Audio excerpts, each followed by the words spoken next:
నమస్తే, నేను మధు.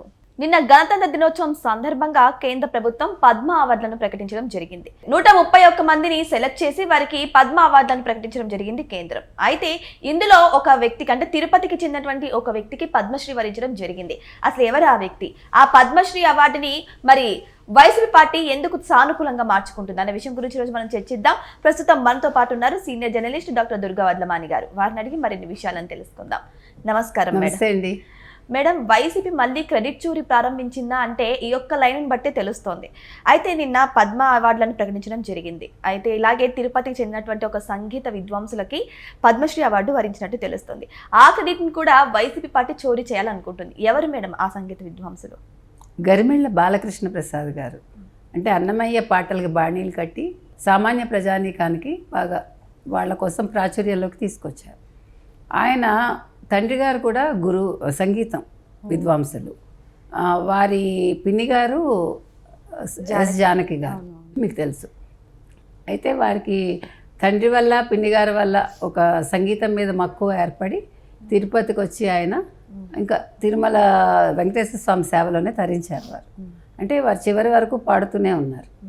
అయితే గరిమెళ్ళ బాలకృష్ణ ప్రసాద్ గారికి ఈ సంవత్సరం అంటే 2025లో వారు ఆకస్మికంగా మార్చి నెలలో మృతి చెందడం జరిగింది. అయితే ఈ సంవత్సరం వారికి పద్మశ్రీ అవార్డు ప్రకటించారు. అంతవరకు బాగానే ఉంది. మొత్తం 131 మందికి ప్రకటించారు. అందులో 5 పద్మవిభూషణ్, 13 పద్మభూషణ్, మిగిలినవి పద్మశ్రీలు. తెలుగు వాళ్ళకి 11 మందికి వచ్చింది, మీకు తెలుసు. అయితే ఇవాళ భూమన కరుణాకర్ రెడ్డి మాట్లాడతారు. మేము 2023లో బోర్డులో ప్రవేశపెట్టాము వారికి పద్మశ్రీ ఇవ్వాలని.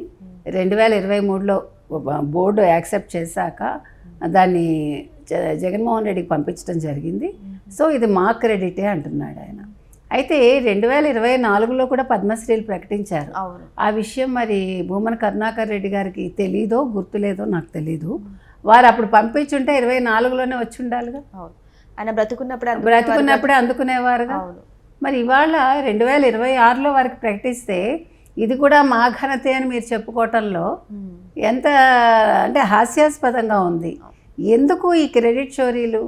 అన్ని చోరీలు అయిపోయి వెంకటేశ్వర స్వామినే చోరీ చేశారు మీరు.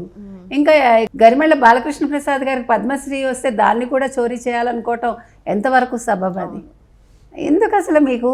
ఇంకా ఇలాంటి విషయాల్లో మీరు ముందుకు వచ్చి నిజంగా మాట్లాడాల్సిన అంశాల్లో మాట్లాడటం లేదు.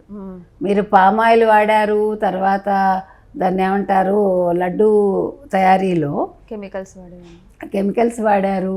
ఇవన్నీ చేశాక కూడా ఈస్టర్ కూడా వాడారట. ఇవన్నీ చేసి మీరు దాని గురించి మాట్లాడకుండా జంతువు కొవ్వు లేదని వాదిస్తారు మీ వాళ్ళందరూ. ఆ విషయం మీద మీరు మాట్లాడాలి కదా. భూమన కరుణాకర్ రెడ్డి గారు, వైవి సుబ్బారెడ్డి గారు వచ్చి మాట్లాడాలి కదా. అది మానేసి వాళ్ళ గరిమెళ్ళ బాలకృష్ణ ప్రసాద్ గారికి వచ్చిన అవార్డు గురించి మీరు ఇది మా హయాంలోనే మేము అంగీకరించాం. మీరు అంగీకరిస్తే కేంద్రం అంగీకరించలేదు కదా అప్పుడు. ఇవాళ ఎవరికైతే పద్మశ్రీలు వచ్చాయో ఇవన్నీ కూటమి ప్రభుత్వం పంపిస్తే వాళ్ళకు వచ్చాయి ఇవన్నీ. కాబట్టి సిగ్గుపడాలి ఇవాళ భూమన కరుణాకర్ రెడ్డి, వైసీపీ కూడా రెండు సిగ్గుపడాలి.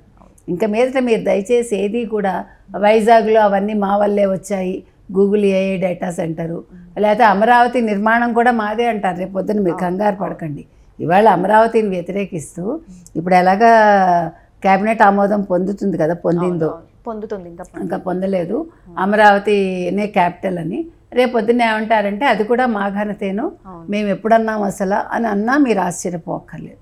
కాబట్టి మనం ఒకటే చెప్తున్నాం వైసీపీ వాళ్ళకి, కొంచెం మీరు పక్క వాళ్ళు చేసిన మంచిని మీదని చెప్పుకొని మీరు ఆ క్రెడిట్ని మీ బ్యాంకులో వేసుకోకండి, మీ ఖాతాలో వేసుకోకండి. కొంచెం ఆలోచించుకోండి. ఇప్పటికే అన్ని రకాలుగా భ్రష్టత్వం అయిపోయింది. ఇప్పుడు ఉభయ భ్రష్టత్వం నుంచి సర్వభ్రష్టత్వానికి రావద్దని చెప్తున్నాం. నిజానికి ప్రతిపక్షం అంటేనే ప్రశ్నించడం కదా మేడం. కానీ ఆల్రెడీ భూమన కరుణాకర్ రెడ్డి కానీ, వైవి సుబ్బారెడ్డి గారు కానీ మన జరిగినటువంటి సిట్టు గురించి కనీసం బయటకు వచ్చి ఒక్క మాట కూడా మాట్లాడలేదు. ప్రతిపక్షం కాదు కదండి. అదేంటి వాళ్ళ ప్రతిపక్షం కాదు, వాళ్ళకి హోదా ఇవ్వలేదు కదా. మొన్న కూడా అడుక్కున్నాడు కదా జగన్మోహన్ రెడ్డి, ఇంకెవరూ లేరు, మీరు ఎలాగ కూటమే, నాకెందుకు ఇవ్వరు అని వాదించాడు కదా, అడుక్కుంటున్నాడు. ఇవ్వమని చెప్పినా కూడా నేను రానంటున్నాడు. పైగా మేము జీతాలు ఇవ్వమంటే మాకేం అక్కర్లేదు, మేము చాలా ఉన్నవాళ్ళం అని చెప్తున్నాడు. ఎలక్షన్స్ ముందు ఏం చెప్పాడు? అందరూ అంతంత మాత్రమే, నేను కూడా పేదవాడిని అన్నట్టు మాట్లాడాడు. అవును. మరి ఇవాళ జీతాలు అక్కర్లేదు అంటున్నాడు. అంటే ప్రజల సొమ్ము ఎంత తిన్నాడో చూడండి. అందుకని వాళ్ళు ప్రతిపక్షం కాదు కాబట్టి మాట్లాడరు. ప్రతిపక్షానికి చెందిన వాళ్ళైతే వెంటనే స్పందించేవాళ్ళు. అందుకని భూమన కరుణాకర్ రెడ్డి కరెక్ట్గానే వ్యవహరించాడు ఆ విషయంలో. కానీ బాలకృష్ణ ప్రసాద్ గారు ఇప్పుడు భౌతికంగా మన మధ్య లేరు మేడం. మరి చనిపోయిన వారు వచ్చి సాక్ష్యం చెప్పలేరు కదా మేడం. ఎందుకు మేడం ఇలాంటి వారిని వారు ఆసరాగా చేసుకొని ఒకవేళ వాళ్ళు కాదండి, ఒకవేళ 23లో వాళ్ళు బోర్డులో పెట్టి ఉండొచ్చు, కానీ 24 అవార్డ్స్లో వారికి వచ్చి ఉండాలి కదా. నా ప్రశ్న అదొకటే. అంటే మీరు యాక్సెప్ట్ చేయలేదు వాళ్ళు, అంటే మీరు గట్టిగా కేంద్రాన్ని అడగలేదు. అసలు అలా కాదు, ఒకటండి, ఐఎమ్ సారీ, ఇక్కడ అసలు విషయం మర్చిపోయాం మనం.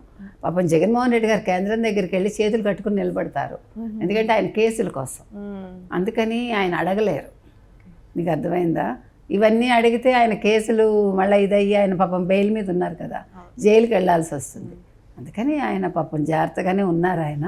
కాకపోతే ఇలా క్రెడిట్ మాత్రం తీసుకుందామని చూస్తూ ఉంటారు. కొంచెం గుర్తు తెచ్చుకోమని చెప్తున్నాం. మీకు అల్జీమర్స్ ఏమైనా వస్తుందేమో, అది గుర్తు తెచ్చుకొని మీరు ఈ క్రెడిట్ మీ ఖాతాలో వేసుకోకండి. కానీ నిజంగా పంపించారంటారా మేడం? అసలు సాక్ష్యం ఏమో పంపించారో లేదో మనకి తెలియదు. ఒకవేళ బోర్డులో యాక్సెప్ట్ చేసేసి ఇగో చూసారా మేము యాక్సెప్ట్ చేస్తాము, మేము పంపించామని చెప్పి ఉండొచ్చు. నిజంగా పంపించుంటే కేంద్రం ఆలోచించేది. వాళ్ళు పంపించలేదు. జగన్మోహన్ రెడ్డికి అంత ధైర్యం లేదు కూడా. ఇప్పుడు నేను అని తప్ప మన లేకపోతే మీరు నా వాళ్ళని ఆలోచించాడు కదా. అందుకని అలాంటి మంచి పనులు చేయడు. కాబట్టి మీరేమి కంగారు పడకండి, ఆ క్రెడిట్ వాళ్ళది కాదు, కూటమిది. సో ఏదేమైనా సరే ఇప్పుడు పద్మ అవార్డుల విషయంలో అంటే ఇప్పుడు ఆల్రెడీ బాలకృష్ణ ప్రసాద్ గారికి పద్మశ్రీ అవార్డు వరించడం అయితే జరిగింది. ఇప్పుడు ఆ అవార్డును కూడా వీళ్ళ క్రెడిట్ లాగా చేసుకోవడానికి వైసీపీ వాళ్ళు అయితే ట్రై చేస్తున్నారు. మరి వెయిట్ చేద్దాం, దీని నుంచి ఎటువంటి స్పందన వస్తుందో మనం అంతా వెయిట్ చేసి చూడాల్సిందే. Thank you so much. Thank you.